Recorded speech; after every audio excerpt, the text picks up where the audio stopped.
اور اس کا بھائی اس کی رہائی کے لیے خطیر رقم ادا کرنے کے لیے تیار ہیں۔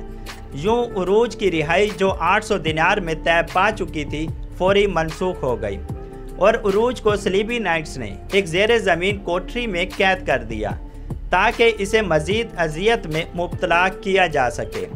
عروج کے ساتھ قید میں ذلت آمیز سلوک بڑھ چکا تھا۔ صلیبی اسے تشدد کا نشانہ بھی بناتے۔ اس کے بعد عروج نے ایک رات اپنے رب سے گڑ گڑاتے دعا کی، اے میرے رب مجھے اس قید سے نجات فرما دے۔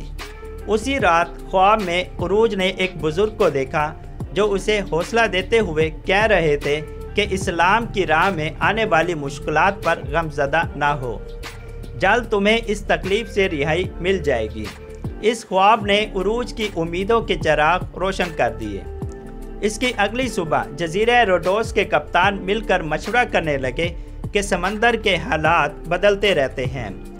آج عروج قید میں ہے، ایسا نہ ہو کہ کل ہم میں سے ان حالات سے کوئی گزرے۔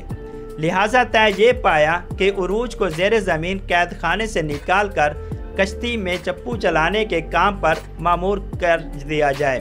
عروج کے لیے زندان کی نسبت یہ قید گویا آزادی جیسی تھی، کیونکہ سمندر ہی اس کا عشق تھا۔ سمندر پہنچ کر عروج ہر وقت رہائی کے منصوبہ بناتا، مگر انتہائی نگرانی کے سبب اس سب پر عمل کرنا ناممکن تھا۔ مگر قدرت عروج پر مہربان تھی۔ عروج کی والدہ، بھائیوں، دوستوں اور خود اس کی دعائیں رنگ لانے والی تھیں۔ کئی سال کی قید کے بعد اللہ تعالیٰ نے اس کی رہائی کا وقت مقرر کر دیا تھا۔ اس زمانے میں ایک ترک شہزادہ اور کوت ہر سال جزیرہ روڈوس کے نائٹ سے قیدی خرید کر اللہ کی راہ میں آزاد کروا دیتا۔ ہر سال 100 ترک قیدی بھاری فدیہ دے کر آزاد کراتا۔ اس بار بھی اس کے نمائندے صلیبیوں کے پاس پہنچے۔ قیدی آزاد کرنے کی صلیبی شرط البتہ یہ ہوتی کہ قیدی وہ اپنی مرضی کے رہا کریں گے۔ شہزادے کا کام صرف رقم کی ادائیگی ہوا کرتی تھی۔ معاہدے کے مطابق ترک قیدیوں کو روڈوس صلیبی اپنی کشتی میں بھر کر انطاکیہ کے ساحل تک پہنچاتے۔ حسن اتفاق کے اس بار قیدیوں کی منتقلی کے لیے جس کشتی کا انتخاب ہوا، اس کے چپو چلانے والوں میں عروج بھی شامل تھا۔ صلیبیوں نے عروج کو بھاری رقم ملنے کے سبب آزاد کردہ قیدیوں میں نہیں رکھا تھا۔ عروج رومن زبان بھی بولنا جانتا تھا۔ ایک دن روڈوس کپتان سے گفتگو میں اس سے عیسائیت قبول کرنے کی دعوت دی گئی، جسے رد کرتے ہوئے عروج نے کہا کہ اے جنونیوں، ہر شخص اپنے دین کو پسند کرتا ہے۔ کیا کوئی نبی کریم صلی اللہ علیہ وآلہ وسلم سے بھی افضل ہے جس پر میں ایمان لے آؤں؟ کشتی انطالیہ کے قریبی ساحل پہ لنگر انداز ہو گئی اور 100 ترک قیدی شہزادے ارکوت کے نمائندہ حاجب کے حوالے کر دیے گئے۔ اسی روز اچانک سمندر میں طوفان آ گیا اور طوفانی ہوا چلنے لگی۔ ایسے میں سمندر کا سفر خاصا خطرناک ہو سکتا تھا، تو صلیبیوں نے سفر کو ٹالتے ہوئے اگلے دن روانہ ہونے کا فیصلہ کیا۔ صلیبی نائٹس نے جہاز سے چھوٹی سی کشتی اتار کر قریب ہی مچھلی کے شکار کا فیصلہ کیا۔ عروج کی خوش قسمتی کے صلیبیوں کی کشتی طوفان میں گر گئی اور جہاز تک نہ آ سکی۔ عروج کو اپنی طویل قید کے دوران پہلی بار فرار ہونے کا بہترین موقع مل رہا تھا، اور اس جیسا بہادر اس موقع کو کبھی بھی ضائع نہیں کر سکتا تھا۔ رات کے اندھیرے گہرے ہوئے تو عروج نے اپنی بندشیں کھولی اور اللہ کا نام لے کر سمندر کی بپھری موجوں میں اتر گیا۔ قدرت پوری طرح عروج پر مہربان تھی۔ اس کی تکلیف ختم ہونے کا وقت قریب آ چکا تھا۔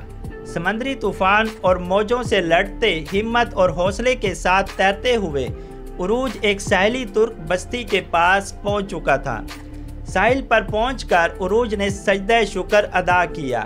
بستی میں داخل ہوتے ہوئے اسے ایک بڑھیا ملی، جس نے اس کی بری حالت دیکھ کر اپنے گھر میں مہمان بنا لیا۔ عروج کی کہانی جو ہی بستی والوں کو پتہ چلی تو وہ آپس میں عروج کی میزبانی کے لیے جھگڑنے لگے۔ 10 دن اس بستی میں گزار کر عروج نے ان کا شکریہ ادا کیا اور اپنے جزیرے مینڈلی کی طرف چل پڑا۔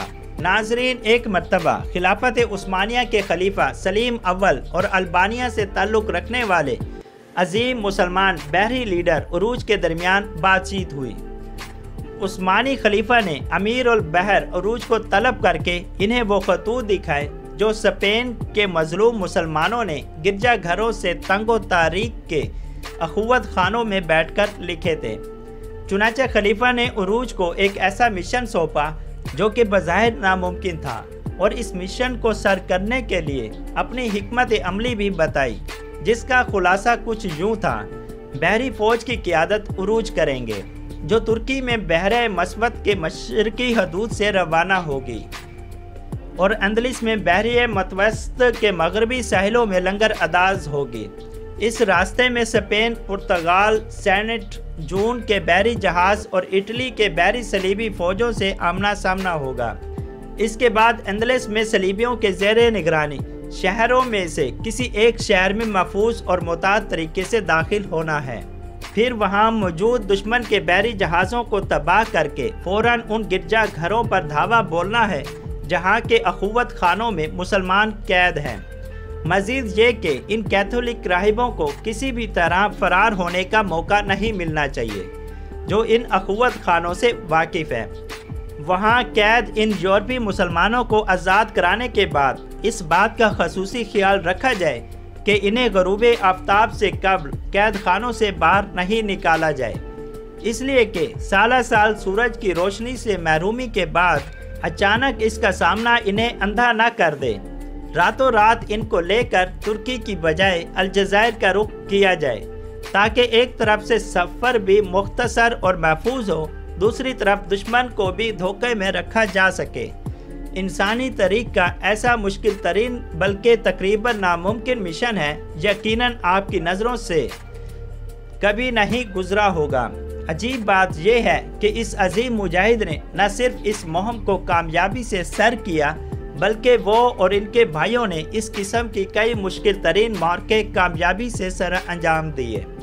اس طرح انہوں نے ہزاروں یورپی مسلمانوں کی جانیں بچائیں۔ یوں اس عظیم سپہ سالار کی بہادری کا چرچا پوری دنیا میں ہونے لگا۔ کیتھولک یورپ کی گلیوں میں جلد ہی اس کی بہادری کے قصے زبان زدہ عام ہو گئی۔ جو سمندروں کے وسطوں میں اس اعتماد اور بے خوفی سے سفر کرتا تھا کہ کسی کو اس کا راستہ روکنے کی جرأت نہیں ہوتی تھی۔ اندلس کے مسلمان انہیں اپنی زبان میں بابا عروج یا بابا عروج کے نام سے پکارنے لگے۔ ناظرین، ابھی یہ قسط جاری ہے۔ ہم آپ کو اگلی قسطوں میں اس مرد مجاہد اور اس کے بھائیوں کے حالات و واقعات کے بارے میں مزید بتائیں گے کہ کس طرح انہوں نے دشمنوں کو ناکے چنے چپوائے۔ ناظرین، اس طرح کی مزید معلوماتی ویڈیو دیکھنے کے لیے میرے چینل کو سبسکرائب کر دیں، بیل کے بٹن کو ضرور دبا دیں تاکہ جیسے ہی میں اس کا اگلا ایپیسوڈ یا اس طرح کی اور ویڈیو اپلوڈ کروں تو سب سے پہلے آپ تک پہنچے اور آپ اسے دیکھیں۔ Thanks for watching. اللہ حافظ۔